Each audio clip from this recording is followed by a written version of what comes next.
যারা লেখাপড়া করবে না, যারা টিকটক করবে, যারা লেখাপড়া করতে চায় না, তাদের নিয়ে তো আমি চিন্তা করছি না। আমি চিন্তা করছি যারা লেখাপড়া করবে।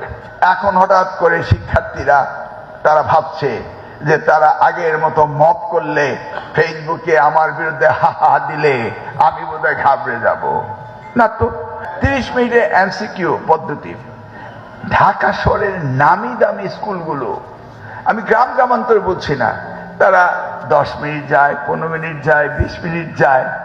ঢাকা শহরে অত্যন্ত নামি দামি স্কুলগুলো আমরা তো দেখে আসছি।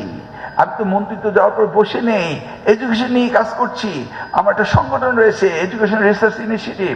এটা দিয়ে আমি অনেক সেমিনার সিম্পোজিয়াম করি, অনেক কাজ করি, আমার অনেক গবেষণা আছে। তারা 20 মিনিট অপেক্ষা করে, লাস্টে 10 মিনিট টুক টুক টুক করে সব আনসার হয়ে যায়। কেন? I want to find out কে ভালো কে খারাপ। আমি তো কাউকে থ্রেট করিনি। কেন এটা নিয়ে এত কথাবার্তা হচ্ছে? কেন শিক্ষকরা তো থ্রেট করছে? কিচ্ছু করার দরকার নেই, সব স্মুথলি হবে, কোনো রকম দুশ্চিন্তা করতে হবে না। 21শে এপ্রিল পরীক্ষা বিগত সরকারের টাইম সেট করে দিয়েছে। RICL TMX, যুগের পর যুগ স্থাপনা থাকে মজবুত। প্রশ্নপত্র করেছে, সব তাদের সেট করা। তো